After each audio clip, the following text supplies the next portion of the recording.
Hello every ones welcome to the incognito critic. இன்றைக்கி நம்ம சூர்யா நடித்து சிவா இயக்கத்தில் வெளிவந்திருக்கிற கங்குவா படத்தை பற்றி தான் பார்க்க போகிறோம். இந்த படத்தோட கதையை பற்றி பார்த்திங்கன்னா, ஆரம்பத்தில் ஒரு ரஷ்யன் பேஸ் ஒன்று காட்டுறாங்க.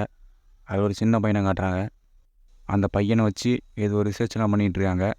ஒரு நாள் அவன் இங்கேருந்து தப்பிச்சு போயிடுறான். அவனை தேடி ஒரு கும்பல் கிளம்புது. இது ஒரு பக்கம் போயிட்டுருக்க 2024 1094 சம்திங் ஏதோ இயருக்கு காலத்தை நவுத்துறாங்க. அங்கே ஒரு கிழவி உட்காந்து ஏதோ கதை சொல்லிகிட்டு இருக்கு. அந்த கிழவி அதை சொல்லி முடிக்கவும் அங்கேருந்து திரும்பவும் 2024 வராங்க. இப்போது நம்ம ஹீரோ என்ட்ரி. ஹீரோ கூட யோகி பாபு இருக்கார். அப்புறம் ஹீரோயின் திஷா பட்டானி, அவங்க கூட ரெட்டன் கிங்ஸ்லேயும் இருக்கார். இவங்க 4 பேரும் பவுண்டி ஹண்டர்ஸாக இருக்காங்க. போலீஸால் பிடிக்க முடியாத குற்றவாளிகளை இவங்க பிடிச்சி அதுக்கேற்ற மாதிரி காசு வாங்குவாங்க. அதான் இவங்களோட வேலை. இப்படி ஒரு நாள் இங்கே குற்றவாளியை பிடிக்க போகும்போது ஒரு சின்ன பையனை மீட் பண்ணுறாங்க. அவனை வீட்டுக்கும் கூப்பிட்டு வந்துடுறாங்க. இந்த பையன்தான் முதல்ல காணாமல் போனான் இல்லையா, அந்த பையன். இப்போது இந்த பையனை தேடி வந்தாங்களே ஒரு கூட்டம், அவங்க இவங்களால அட்டாக் பண்ண போடுறாங்க. அப்படி அட்டாக் பண்ணி இந்த பையனை தூக்கிட்டு போயிடுறாங்க. இந்த பையனை தூக்கிட்டு போகும்போது சூர்யா பின்னாடி துரத்திட்டு போகிறாரு. அதுலேருந்து கட் ஆகுது. ஓப்பன் பண்ணால் திரும்பவும் 1000 வருஷம் பின்னாடி போகிறாங்க. அங்கே ஒரு ரோமன் படை ஒன்று இருக்குது.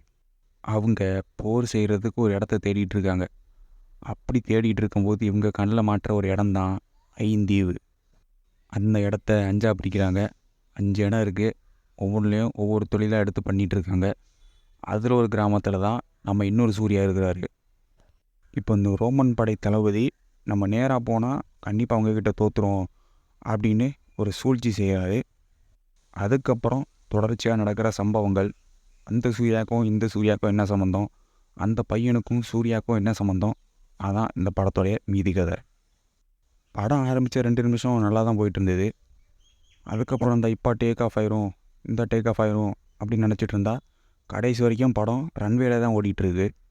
இந்த படம் ஆரம்பித்து கொஞ்ச நேரத்துலேயே நமக்கு 7ஆம் அறிவு ஃபீலை கொடுத்தது. அதுக்கப்புறம் செகண்ட் ஹாஃப்க்கு அப்புறம் ஒரு பாட்டு ஒன்று இருந்தது. அந்த பாட்டு அப்படியே 7ஆம் அறிவு ஃபீலை கொடுத்தது. படம் ஆரம்பித்து படம் மெதுவாக ஓடிக்கிட்டு இருந்தது. கரெக்டாக ஃபஸ்ட் ஹாஃப் முடியவும் ஒரு ட்விஸ்ட் ஒன்று வருது. அதோட ஃபஸ்ட் ஹாஃப் முடியுது. படத்தில் ஒரு 4 பாட்டு வருது.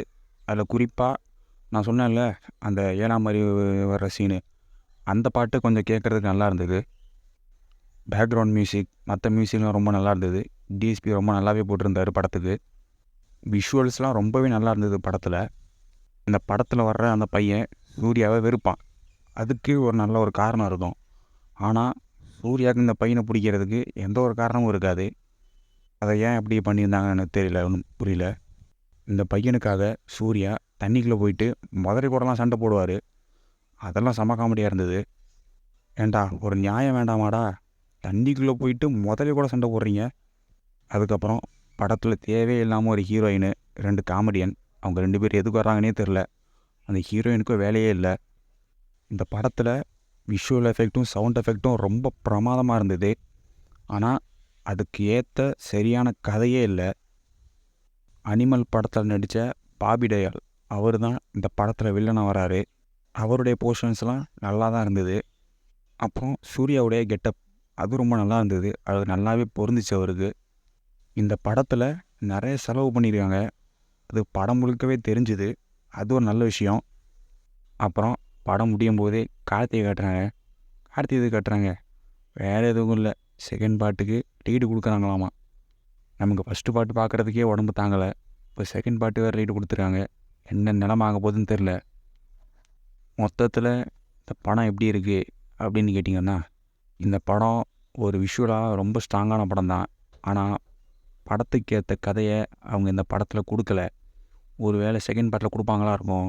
அதுக்காக ஃபஸ்ட்டு பாட்டை பார்க்காம இருக்க முடியுமா? அப்புறம் இன்னொரு விஷயம், இவ்வளோ நாள் நம்ம தலையை முடிச்சு விட்டுட்டு இருந்த சிறுத்தை சிவா இந்த படத்தில் நம்ம சூர்யாவை முடிச்சு விட்டார். அவ்வளவுதான் இந்த கங்குவா படத்தோட ரிவ்யூ. என்னை கேட்டிங்கன்னா, நான் இந்த படத்துக்கு போகாதீங்கன்னு தான் சொல்லுவேன். அதே மீறி நீங்கள் போவேன் அப்படின்னு அடம்பிடிச்சிங்கன்னா நீங்கள் போங்க. போய் பார்த்துட்டு வந்து கீழே மென்ஷன் பண்ணுங்கள், நான் சொன்னது சரியா இல்லையா அப்படின்னு. பிடிச்சிருந்தா லைக் பண்ணுங்கள், ஷேர் பண்ணுங்கள், மறக்காமல் சர்ப்ரைஸ் பண்ணுங்கள். தேங்க்யூ. அப்புறம் படம் ஆரம்பித்ததுலேருந்து முடியாத வரைக்கும் ஊன்னு கத்திக்கிட்டே இருக்கிறாங்க. எதுக்கு கத்துறாங்க நமக்கு ஒன்றும் புரிய மாட்டுது. உங்களுக்கு புரிஞ்சால் சொல்லுங்கள்.